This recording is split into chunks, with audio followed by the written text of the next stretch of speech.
What's up, gamers? Welcome to episode 1 of Business Casual News. This is your executive summary for video game news when it comes out, all in under 5 minutes. So let's get started. This is for the week of September 5th, 2016. This episode is always going to be about what happened on Wednesday, September 7th, and that is the PlayStation Live event where they unveiled some positive and some negative things in the PlayStation lineup.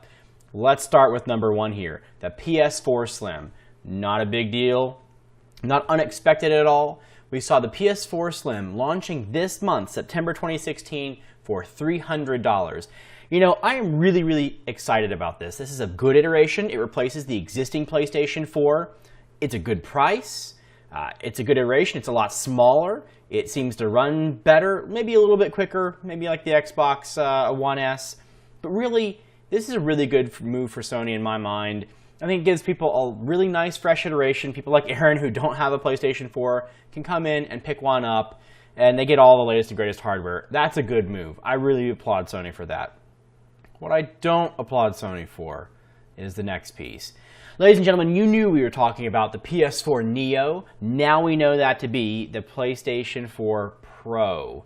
It's going to be launching November 10th of this year for $400. Now, and here's the interesting part about this. I don't think this is a very good iteration. Think about how this works out. There are 40 million plus PlayStation 4 owners out in the world, and who knows how many other people there are like Aaron who haven't bought PlayStation 4, who are really in the market for purchasing something like this, let alone a premium item such as $400 new system. I think it's a really hard sell, number one. Couple things here. It's more powerful as expected. We all expected that. More teraflops, bigger GPU or newer GPU. Bigger hard drive options, things like that. Nothing that's game-changing in my mind. No, sure, games will run quicker, but it's still not what you would like to see. And it's definitely not what you saw out of Microsoft with the Xbox One Scorpio, which is coming out in another year or so. Now, granted, that is 12 more months at least. Big thing that really misses the mark for me is no 4K Blu-ray player. I know Sony's come out and said that it wasn't really needed, that people stream more things off of Netflix and so on. It wasn't a big deal. I think it's a big deal. Xbox has it, Microsoft has it in both their consoles, the Xbox One S and the upcoming Scorpio. You have to give me something as a current owner, one of these 40 million people, to drop $400 for something. The thing about it is the hardware increase, the power increase, and all these features, especially considering the lack of a 4K Blu-ray player, really means that it's too hard to justify the money. I know a lot of people, me included, others that really wanted to try and go after something like this, but honestly, I'm just going to skip it. I have to wait for the next iteration.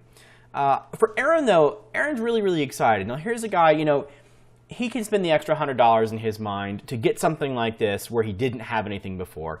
And I can see that as being a big deal. But the question is, how many people like that are out there? I don't think a lot. And how does it make those other 40 million people feel that already have the system? I can tell you from personal experience, I feel a little let down. I'm glad there's PSVR. I'm really excited about that, but this PS4 Pro is just a real big miss for me.